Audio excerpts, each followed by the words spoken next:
Na edição de hoje, vamos ver os efeitos do voto a favor da Brexit sobre diversos mercados na segunda-feira após o referendo.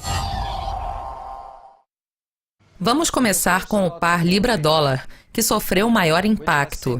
Esta é uma perspectiva de longo prazo dos investidores, combinando um gráfico semanal com a perspectiva para os próximos trimestres, um gráfico diário com a perspectiva para os próximos meses e um gráfico de horas com a perspectiva para as próximas semanas. Em uma interpretação resumida, estamos em uma potencial tendência descendente e em um período de pullback.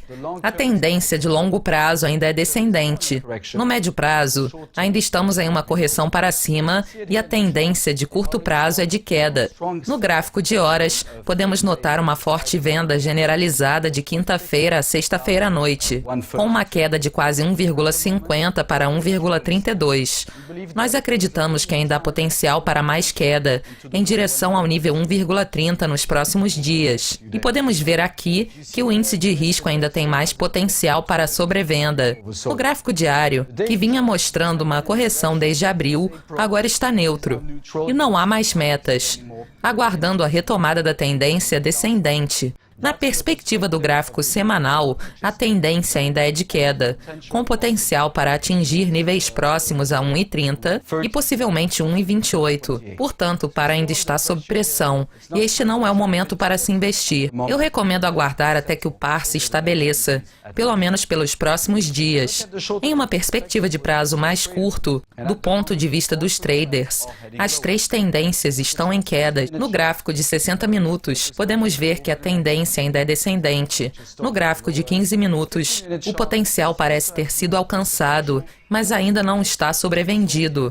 No gráfico de 4 minutos, a tendência também é de queda e, portanto, ainda é muito cedo para se investir no par Libra-dólar. Passando para o par Euro-dólar, que também sofreu um forte impacto, o gráfico semanal indica uma correção para cima, que chegou a um nível onde o movimento deveria ter terminado. Portanto, estamos em uma zona de risco.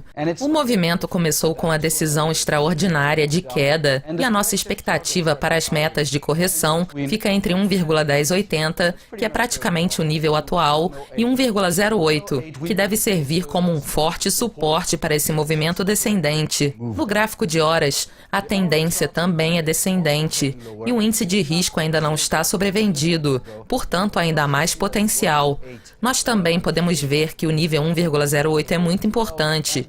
Nesse sentido, os gráficos de horas e diário estão mostrando potencial para uma queda em direção ao nível 1,08 nas próximas semanas e meses, que deverá ser uma forte zona de suporte para esse movimento de correção para baixo. Um grande beneficiário disso tudo tem sido o iene. Como podemos ver aqui, o par dólar-iene teve um forte movimento de queda e agora está um pouco acima do nível 102. As três tendências estão em queda, mas no gráfico diário o movimento parece um pouco esgotado. No gráfico semanal, o par quase chegou às suas metas de correção, o que poderia ter fortes consequências pelos próximos trimestres. Mas estamos esperando por mais confirmações, já que estamos nos aproximando de uma zona de suporte muito forte, que já foi alcançada em 2013 e 2014. Portanto, nós acreditamos que, quando estivermos próximos ao patamar 100, poderemos estabelecer se estamos em uma tendência descendente de longo prazo ou se estamos em uma correção muito forte, levando em conta todas essas circunstâncias excepcionais. Em se tratando de equities, é interessante notar que alguns acreditam que o FTSE não se moveu muito. Nós podemos ver aqui que o índice está neutro no gráfico de horas e ainda ligeiramente positivo, mantendo a forte alta causada pela morte da deputada britânica Jo Cox há cerca de 10 dias. A venda generalizada foi substancial, mas não conseguiu reverter o movimento. No longo prazo, podemos ver que ainda estamos em zona de perigo, portanto a situação é neutra, mas a tendência de longo prazo ainda é de queda. Entretanto, isso provavelmente apresenta uma falsa imagem, e se considerarmos o tracker nos Estados Unidos, que é denominado em dólares, o cenário é completamente diferente. No gráfico semanal ainda estamos em uma forte tendência descendente, com mais potencial para os próximos trimestres. A correção para cima que temos visto desde a primavera está encerrada no gráfico diário, e agora estamos em um movimento agressivo de queda no gráfico de horas. No momento, estamos entre os níveis 14,50 e 14,57, com potencial para rompermos o nível 14 nas próximas semanas. O índice de risco ainda não está sobrevendido, portanto, o movimento ainda não parece ter terminado. Em outros mercados de equities, o Dow Jones Stocks, que inclui ações britânicas denominadas em euros, sofreu um forte impacto e as três tendências são descendentes no momento. O risco é alto no gráfico semanal.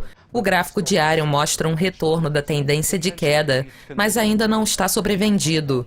O gráfico de horas está em um movimento de queda e ainda sugere mais potencial. Portanto, ainda é cedo para adotar a estratégia Buy the Dips. Agora vamos dar uma olhada no World Index, que ainda está em tendência ascendente no gráfico diário, apesar da tendência de queda estar sendo retomada, no que podemos chamar de um período de pullback. O longo prazo ainda é arriscado e poderia ser tão negativo como podemos ver no gráfico. Nós provavelmente encontraremos suporte próximo às mínimas registradas no início deste ano, mas no momento, o perigo de uma tendência de queda de longo prazo está em evidência. No gráfico diário, vemos uma correção para cima sob pressão, e no gráfico de horas, o movimento descendente é bastante agressivo com mais potencial para as próximas semanas. Nesse sentido, aqui também é muito cedo para se investir. E finalmente o S&P 500 apresenta o melhor cenário e nós acreditamos que estamos em consolidação aqui no gráfico semanal. O gráfico diário ainda está positivo, mas provavelmente vai se reverter em uma correção para baixo, com este forte movimento pelos próximos dias. No gráfico de horas, temos uma correção para baixo, com potencial para uma queda abaixo do nível 2000 em direção aos níveis 1970 e 1960, que ficaram um pouco acima das recuperações que vimos no início deste ano. Portanto, prevemos um forte suporte para o S&P 500 em torno do nível 1950. A taxa swap a 10 anos no Reino Unido tem caído agressivamente e está abaixo de 1% pela primeira vez em muito tempo. As tendências nos três gráficos são de queda. Portanto, esperamos que o movimento continue e que os títulos tenham um bom apoio.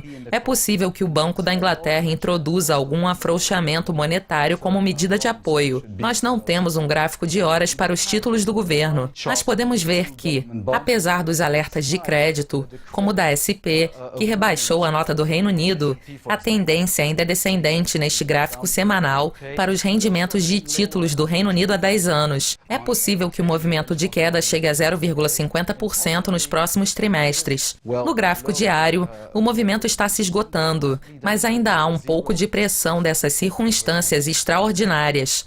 Portanto, enquanto a tendência continuar descendente, os títulos do Reino Unido devem permanecer fortes. Em se tratando do ouro, que tem sido um porto seguro, nós acreditamos que estamos em uma correção para cima. Apesar de ser apenas uma correção, ainda temos algum espaço aqui, que poderia nos levar a níveis acima de 1.400 nos próximos trimestres, mesmo que estejamos lentamente entrando para esta zona-alvo. O gráfico diário indica que poderíamos ultrapassar o nível 1.350 e possivelmente 1.365. O gráfico diário também indica um movimento ascendente em direção ao nível 1.350 nas próximas semanas. Portanto, o ouro está muito bem apoiado como um ativo defensivo e está lucrando com a crise, com tendências ascendentes nos três gráficos. Isso é tudo por hoje e esperamos que tenhamos ajudado um pouco na navegação por esses difíceis mercados. Até mais!